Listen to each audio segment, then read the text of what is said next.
तो पहला वाला क्या बताया हमने, देखो पहला चीज जो न्यूक्लियोप्लाज्म था वो क्या है, न्यूक्लियोलस। दूसरा चीज क्या है, क्रोमेटिन।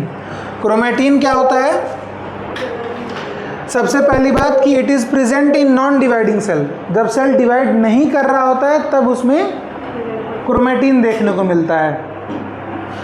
दूसरी बात कि it is entangled mass of thread like structure. Entangled mass of thread like structure, धागे जैसा स्ट्रक्चर है जो कि क्या है, उलझा हुआ है आपस में। अब है क्या, किस चीज का बना हुआ है ये उलझा हुआ स्ट्रक्चर, धागे जैसा है, समझ में आ गया, ठीक है। लेकिन है क्या ये, डीएनए है जी, बिल्कुल डीएनए तो है, मेनली डीएनए है, लेकिन डीएनए के साथ साथ इसमें आरएनए भी होता है, इसमें प्रोटीन भी होता है। प्रोटीन जानते हो कैसे, कुछ हिस्टोन प्रोटीन कहते हैं उसे, हिस्टोन प्रोटीन। हिस्टोन प्रोटीन जो सबसे ज़्यादा पाया जाता है उसे हिस्टोन प्रोटीन कहते हैं, ठीक है।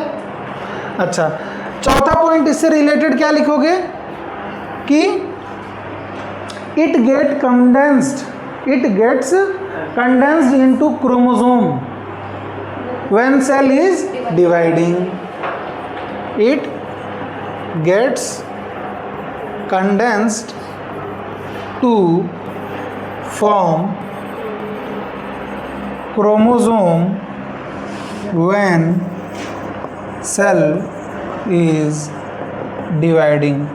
तो ये क्रोमेटिन के बारे में 3-4 पॉइंट मोर देन सफिशिएंट है, ठीक है।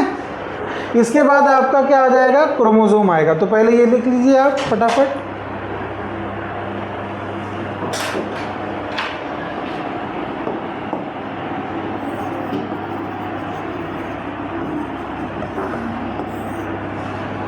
क्रोमोसोम।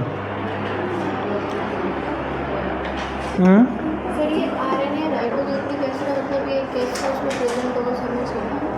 हाँ, आरएनए उसमें कहाँ प्रेजेंट होगा, डीएनए मतलब हाँ समझ आता है, बट आरएनए और प्रोटीन कहाँ। जी जी, जैसे आपने बाल है, आपके बाल हैं तो बाल में आपने ऑयल लगाया है, ऑयल अप्लाई किया है।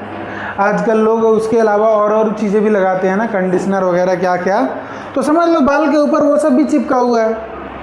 या कोई खाने की चीज़ ही है, फॉर एग्ज़ाम्पल कोई कुल्फ़ी है, कुल्फ़ी के ऊपर आपने कोई चॉकलेट डाल दिया, फिर उस पर आपने काजू किशमिश ये सब चीज़ें लगा दी, उसमें ड्राई फ्रूट्स वगैरह।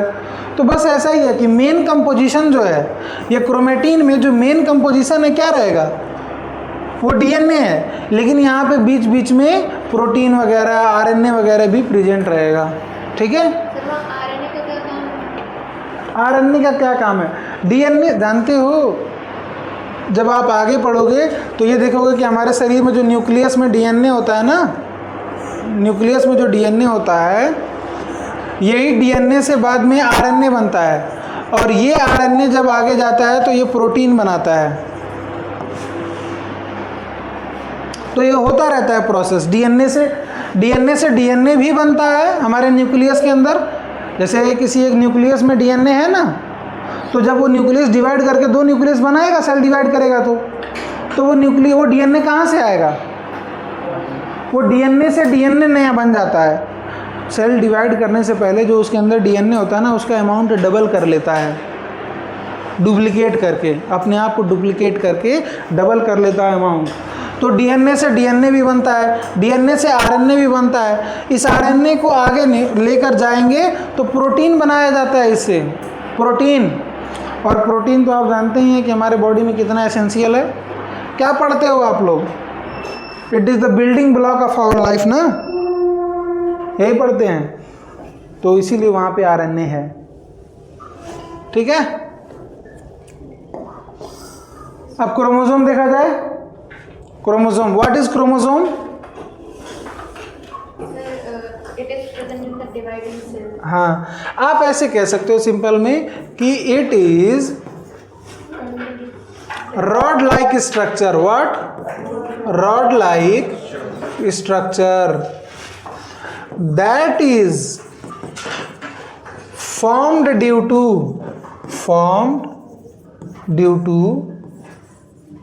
condensation of chromatin। when during the time of cell division. ये समझ में आ रहा है सबको कि ये एक रॉड लाइक स्ट्रक्चर है जो कि क्रोमेटिन के कंडेंसेशन से बनता है। कब? जब सेल डिवाइड कर रहा होता है तब।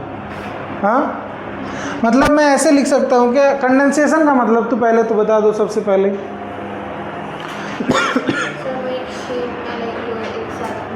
नहीं, कंडेंसेशन का मतलब बता दो, यहाँ का छोड़ दो क्या है।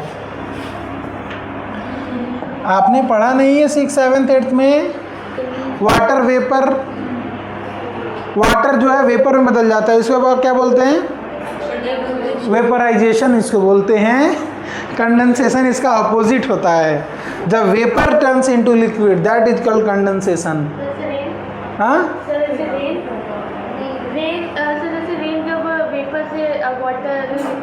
हाँ, तो मतलब वाटर साइकिल में ये सारी चीज़ें होती हैं। वाटर साइकिल पढ़ा है ना, तो उसमें होता है कंडेंसेशन, इवापोरेशन।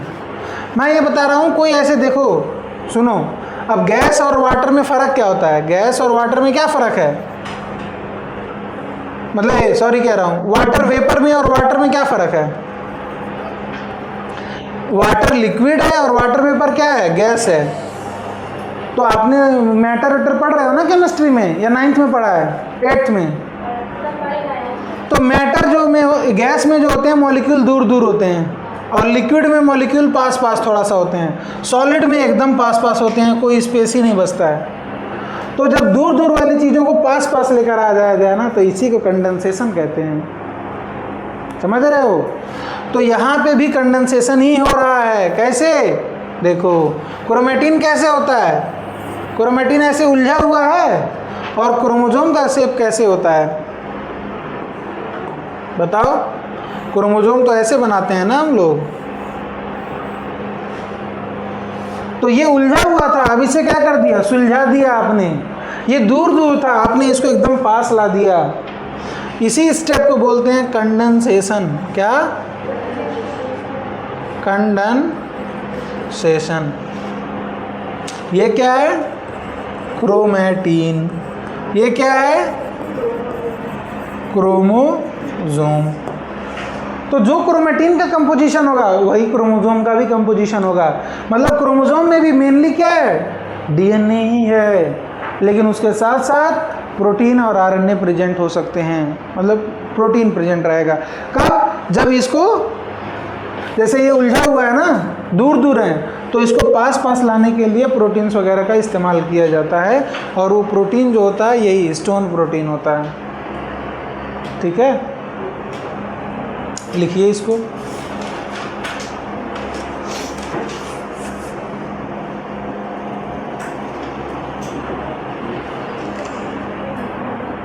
क्रोमोसोम बहुत इंपॉर्टेंट चीज़ है, बहुत इंपॉर्टेंट।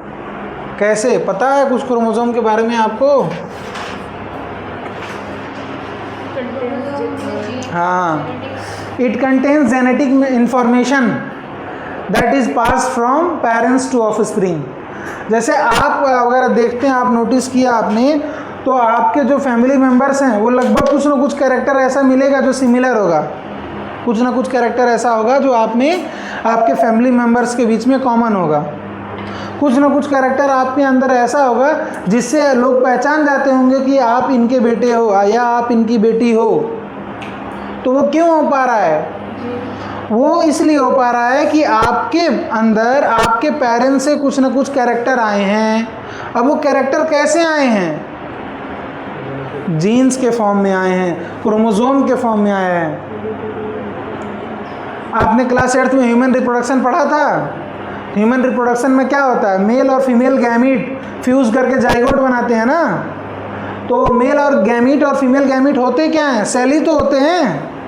उस सेल के अंदर क्या होता है? न्यूक्लियस, और न्यूक्लियस में क्या पाया जाएगा? क्रोमोसोम। तो आपके पेरेंट्स के अंदर जो क्रोमोसोम था वो एक पर्टिकुलर कैरेक्टर को लेकर आ रहा था। जब उन्होंने रिप्रोडक्शन किया तो आप आए, तो आपके अंदर भी तो वो न्यूक्लियस वाला वो ही क्रोमोसोम आया। तो वैसा ही कैरेक्टर आपके अंदर भी आएगा। समझ रहे हैं? हाँ, तो अभी स्ट्रक्चर बनाया है, तो मैं पहले थोड़ा सा इसके स्ट्रक्चर के बारे में लिख देता हूँ, उसके बाद बताता हूँ कि इसका क्या काम है, किसका कंपोजिशन है। जैसे a chromosome contains 2 chromatid, what 2 chromatid, 2 chromatid होता है। ये एक क्रोमोसोम है ऐसा,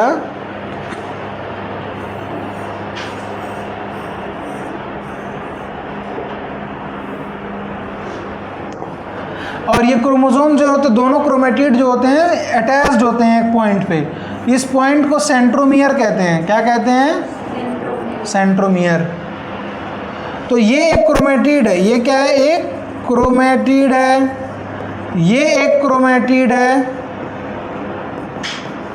ये क्रोमैटिड है, ये क्रोमैटिड है, ठीक है। दोनों को मिला के क्या बनेगा? एक क्रोमोसोम बनेगा। और chromosome both these chromatids are joined at a point called centromere, centromere, ठीक है। देखो इधर, सुनो, लिखो मत अभी, पहले लिखो, पढ़ लो तो लो, सुन लो, समझ लो, उसके बाद लिखना। मैं लिखने के लिए बोलता हूँ ना आपको। देखो अब ये क्रोमोसोम में क्या होता है, क्रोमोसोम में होता क्या है? देखो क्रोमोसोम एक सिंगल कोई पार्ट नहीं है, बहुत बड़ा डीएनए का पार्ट है। मतलब क्रोमोसोम में डीएनए ही है ना, तो यहाँ पे ऐसे डीएनए ही होता है। यहाँ पे जो है ना, ये डीएनए कॉम्पैक्टली अरेंज्ड होता है। यहाँ पे डीएनए ही होता है। इस क्रोमोसोम में मेनली क्या है बच्चे? डीएनए है। तो अब डीएनए के, क्रोमोसोम के में कई सारे जीन होते हैं। क्या होते हैं? जीन होते हैं। What is gene? अगर आपसे कोई पूछे व्हाट इज जीन, तो आप क्या कहेंगे?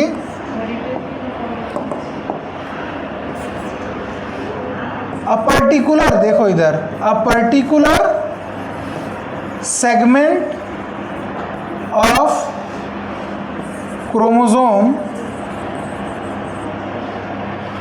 That controls a particular character. मतलब ये डी क्रोमोसोम बनाया ना मैंने, मान लो ये एक टुकड़ा है, ये दूसरा टुकड़ा है, ये तीसरा पार्ट है। तो यहाँ पे मान लो एक ए नाम का जीन है, यहाँ पे ये वाला जीन है, ये बी जीन है, ठीक है। इसको मान लो ये सी जीन है। जैसे पूरा एक क्रोमोसोम जो होता है ना, वो कभी होता है ना कैरेक्टर कंट्रोल कर लिया होता है, वो कैरेक्टर डिटरमाइन करता है, उसी पे इंफॉर्मेशन है कि कैसा कैरेक्टर बनाना है, कैसा नहीं। आपका जैसे फॉर एग्जांपल स्किन कलर, तो स्किन कलर आपका एक पर्टिकुलर अलग है, मेरा स्किन कलर अलग है। आपका हाइट अलग है, मेरा हाइट अलग है। तो ये हाइट हुआ, स्किन कलर हुआ, आइज़ के कलर हुए, ये कैसे डिटरमाइन होते हैं? इन्हीं क्रोमोसोम पे जो जीन्स लगे हुए होते हैं उन्हीं से। अब एक क्रोमोसोम पे कितना जीन होता है? बहुत जीन होते हैं। एक जीन पे, एक क्रोमोसोम पे 100 से 1000 जीन हो सकते हैं। समझ रहे हैं? बताना ये चाह रहा हूँ कि ये ए जीन है, ये बी जीन है, ये सी जीन है। ये एग्जाम्पल के लिए ए बी सी जीन मतलब क्या? मतलब ये तीनों अलग अलग जीन हैं, मतलब ये तीनों अलग अलग कैरेक्टर को कंट्रोल करेंगे। What? They control different characters. समझ रहे हो? क्रोमोसोम के अलग अलग टुकड़ा, अलग अलग रीजन, अलग अलग हिस्सा अलग अलग कैरेक्टर को कंट्रोल करता है। अच्छा, लेकिन ये बात समझो कि अगर मेरे क्रोमोसोम के यहाँ पे कोई ऐसा जीन है, सुनो, हमारे क्रोमोसोम, मेरा क्रोमोसोम है, मान लीजिए कोई एक क्रोमोसोम है, उस क्रोमोसोम का ये वाला रीजन अगर ए जीन है, मतलब एग्जाम्पल के तौर पर आप समझ लीजिए ये मेरा स्किन कलर को कंट्रोल कर रहा है, स्किन कलर को, तो आपके अंदर भी वही यही वाला जीन जो होगा, यहीं पे जो होगा वही स्किन कलर को कंट्रोल करेगा। आपके अंदर भी वही वाला जो जीन होगा वहाँ प्रेजेंट होगा, वही स्किन कलर को कंट्रोल करेगा। समझ रहे हो? तो what is gene? A particular segment of chromosome that controls a particular character, या that controls an specific character. ठीक है? ठीक। या और भी कह सकते हैं इसको functional segment of chromosome is called gene. ठीक है, a gene is present at a particular locus. Particular locus, locus मतलब क्या होता है? साइट। साइट मतलब एक जीन जो होता है ना वो क्रोमोसोम के एक पर्टिकुलर पोजीशन पर ही प्रेजेंट होता है। वही वाली चीज़, ऐसा नहीं कि मेरा जो स्किन कलर डिटरमाइन करने वाला जीन है मेरे क्रोमोसोम के यहाँ पे प्रेजेंट है और आपके क्रोमोसोम के यहाँ पे प्रेजेंट है, नहीं, यहीं पे प्रेजेंट होगा, सेम जगह पे प्रेजेंट होता है। हाँ, बस वो काम अलग अलग तरीके से करता है, क्योंकि आप में थोड़ा सा अलग तरीके का होगा, मेरे में थोड़ा सा अलग तरीके का होगा। ठीक है, जीन को हम लोग यूनिट ऑफ इनहेरिटेंस भी बोलते हैं। It is also known as unit of inheritance. Why? क्यों बोलते हैं इसको यूनिट ऑफ इनहेरिटेंस? मैंने अभी भी बताया आपको, इसी की वजह से जो कैरेक्टर होते हैं ना हमारे पेरेंट्स से, हमारे अंदर जो कैरेक्टर्स आते हैं वो इसी की वजह से आते हैं। तो इनहेरिटेंस का मतलब यही होता है, इनहेरिट करना, गेन करना, पेरेंट्स से बच्चों में आना, ट्रांसफ़र होना, इसी को इनहेरिटेंस बोलते हैं। तो ये क्या है? यूनिट ऑफ इनहेरिटेंस है। समझ पा रहे हो कि नहीं? जैसे हमारे अंदर सेल को क्या बोल रहे थे आप? Unit of life. Cell is the basic unit of life. तो जीन क्या है? It is the unit of inheritance. समझ रहे हो? It is the unit of inheritance. Why? यहीं पे लिख दे रहा हूं मैं इसके नीचे कि why it is called unit of inheritance, because, आप लिखिए मैं भी लिख देता हूं, it is responsible for the transfer of characters from parents to offspring। ठीक है, ऑफस्प्रिंग मतलब जानते हो ना, चाइल्ड, न्यू जनरेशन। ये लिखो, ऊपर का बना लिए हो, कहाँ से करना है बताओ? हाँ, यहाँ से लिखना चालू करो। Yes please.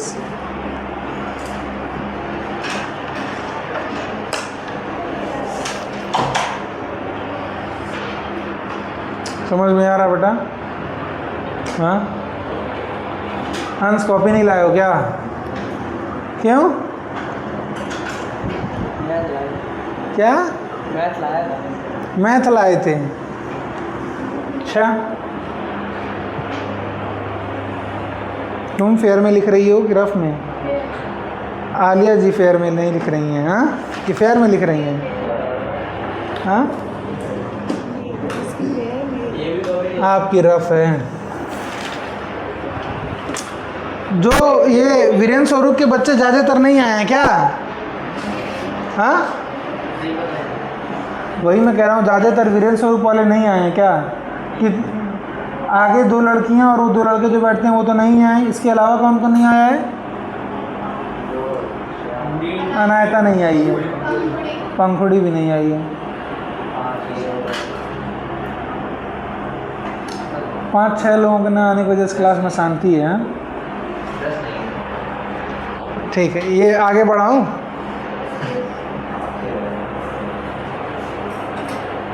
तो समझ में आ रहा है आप लोगों को क्या होता है क्रोमेटीन, क्या होता है क्रोमोसोम, क्या होता है जीन? बहुत सारे नए नए टर्म हो गए आपके पास, पर कंफ्यूज नहीं होना है। सर, जो क्रोमेटीन है वही क्रोमोसोम है, बस समय की बात है। अगर सेल डिवाइड कर रहा है तो क्रोमोसोम कहते हैं उसे, ठीक होता है बड़ा।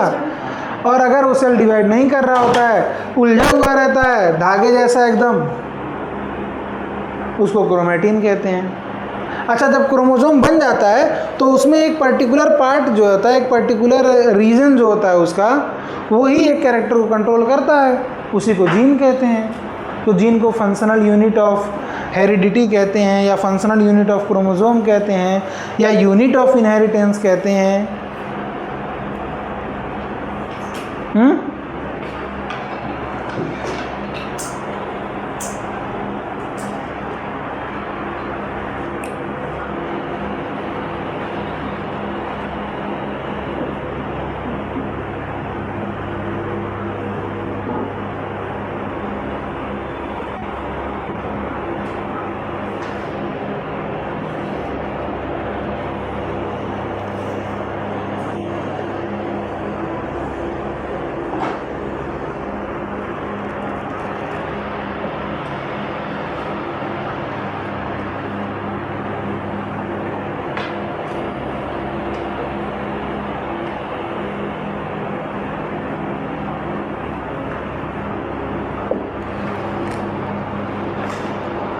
हो गया, सबने नोट कर लिया?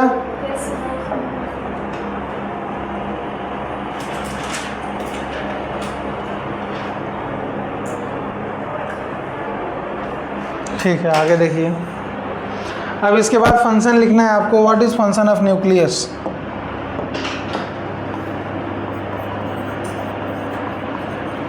Function of nucleus.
देखो, फंक्शन ऑफ न्यूक्लियस, बताओ क्या क्या जानते हो फंक्शन ऑफ न्यूक्लियस के बारे में?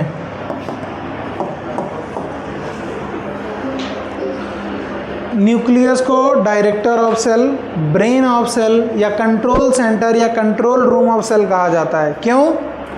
क्योंकि ये जो होता है स्ट्रक्चर सेल की सारी एक्टिविटीज़ को, सेल के अंदर होने वाली सारी एक्टिविटीज़ को रेगुलेट करता है।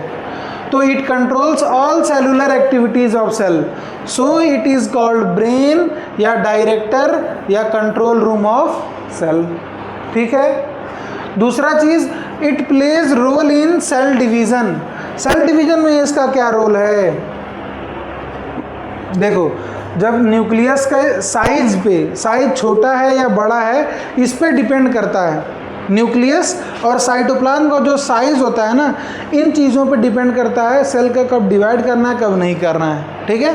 जब ये सेल और सेल के अंदर जो साइटोप्लाज्म है ना और न्यूक्लियस है, इन दोनों का रेशियो डिस्टर्ब हो जाता है। देखो, ये न्यूक्लियस ही क्या करता है? साइटोप्लाज्म के अंदर होने वाली सारी चीज़ों को कंट्रोल करता है।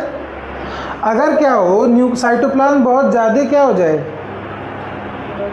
बढ़ जाए, तो फिर क्या होगा? ये न्यूक्लियस जो है कंट्रोल नहीं कर पाएगा सेल को अच्छे से, इसीलिए वो क्या करता है? सेल को डिवाइड करवा देता है। ये वन ऑफ द रीज़न है why cell divides. Why cell divide? जैसे आपके दिमाग में आ सकता है ना, सर सेल डिवाइड बोल रहे हो, पर सेल डिवाइड क्यों करता है सर? तो ये एक रीज़न होता है। तो इसका एक उसमें एक इम्पॉर्टेंट रोल होता है सेल डिवीज़न करवाने में। ठीक है। क्यों? क्योंकि इसके लिए सूटेबल नहीं होता है बहुत बड़ा जब सेल हो जाता है उसको कंट्रोल करना। तो ये क्या करवा देता है? ये सेल को डिवाइड करने के सिग्नल भेज देता है, उस प्रोसेस को स्टार्ट करवा देता है जिससे सेल डिवीजन हो जाए। It is the site of formation of ribosome. हालांकि डायरेक्टली न्यूक्लियस नहीं, बट न्यूक्लियस के अंदर का पार्ट क्या है? न्यूक्लियोलस ना। और न्यूक्लियोलस में बताया मैंने क्या बनता है? राइबोसोम बनता है ना। तो हम इसको, अगर न्यूक्लियोलस किसका हिस्सा है? न्यूक्लियस का ही हिस्सा है। तो अगर न्यूक्लियस का फंक्शन लिखने के लिए आए तो हम ये कह सकते हैं क्या कि it is the site of formation of ribosome, bracket में न्यूक्लियोलस लिख दो। अगर किसी को डाउट होगा तो वो भी क्लियर हो जाएगा कि हाँ एक्चुअल में ये कहना चाह रहा है कि न्यूक्लियोलस जो कि न्यूक्लियस के अंदर होता है वहीं राइबोसोम बनता है। क्यों भाई? इट कंट्रोल जेनेटिक कैरेक्टर, तो बता ही दिया। इसके अंदर जो क्रोमेटिन है, जो जीन है, क्रोमोसोम है, वो क्या कर रहा है? जेनेटिक कैरेक्टर को कंट्रोल कर रहा है। अच्छा, ये वाला चीज़ मैंने तुम्हारी किताब में नहीं दिया हुआ है, मैंने क्लास 8 से ला दिया। क्लास 8 में पढ़ाया था तुम लोगों को मैंने, क्या? Sex determination in human being. कैसे सेक्स डिटरमाइन होता है इब्सा ह्यूमन बीइंग में? XY क्रोमोसोम, मतलब क्रोमोसोम से ही डिटरमाइन होता है ना, कौन सा क्रोमोसोम आपके अंदर है, इससे आपका सेक्स डिटरमाइन होता है। क्या होता है इसमें? फीमेल में XX क्रोमोसोम होता है, मेल में XY क्रोमोसोम होता है। हाँ। वो जब साथ में मिलते हैं तो एक XY बनता है, एक XX बनता है, दो बनते हैं, मतलब 4। कहने का मतलब यह है सिंपल सा, देखो बहुत सारे जो ऑर्गेनिज्म है ना उसमें सेक्स डिटर्मिनेशन कि मतलब उसका सेक्स क्या होगा, जेंडर क्या होगा, क्या होगा, जेंडर क्या होगा, ये कैसे डिटरमाइन होता है? ये आपके बॉडी में, आपके सेल में जो क्रोमोसोम है, रिप्रोडक्शन के टाइम पे आपका सेल में कौन सा क्रोमोसोम आया है इससे डिटरमाइन होता है। हमारे ह्यूमंस में कितना क्रोमोसोम होता है? 23 पेयर क्रोमोसोम होता है। ह्यूमंस के न्यूक्लियस के अंदर, एक न्यूक्लियस में 23 पेयर ऑफ क्रोमोसोम होता है। अब ये 23 पेयर ऑफ क्रोमोसोम में 22 तो कोई दिक्कत नहीं है, चाहे मेल हो फीमेल हो दोनों में सेम होता है, इसमें कोई इशू नहीं है। Each and every male and female में ये सेम होता है। लेकिन जो 23rd वाला क्रोमोसोम है ना, ये मेल और फीमेल में अलग होता है। यही जो है आने वाले बेबी का जेंडर क्या होगा ये डिटरमाइन करता है।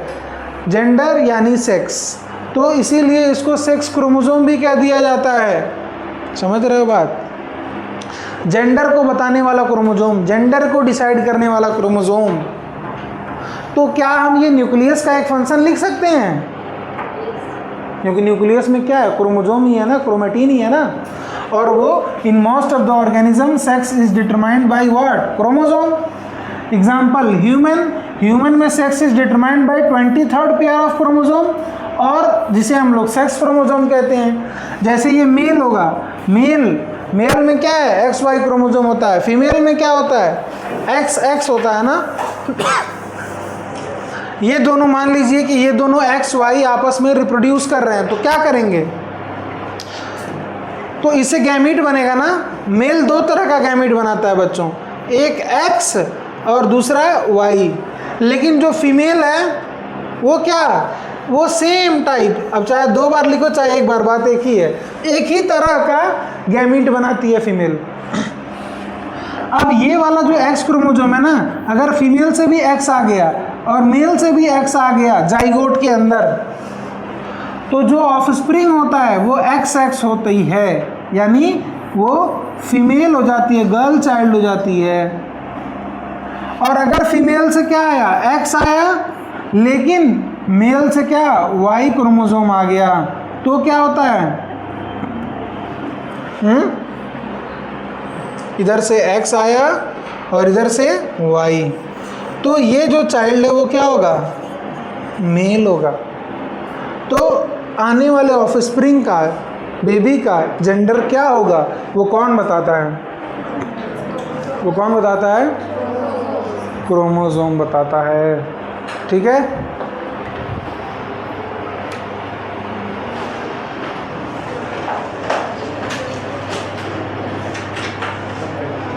हो गया क्या टाइम।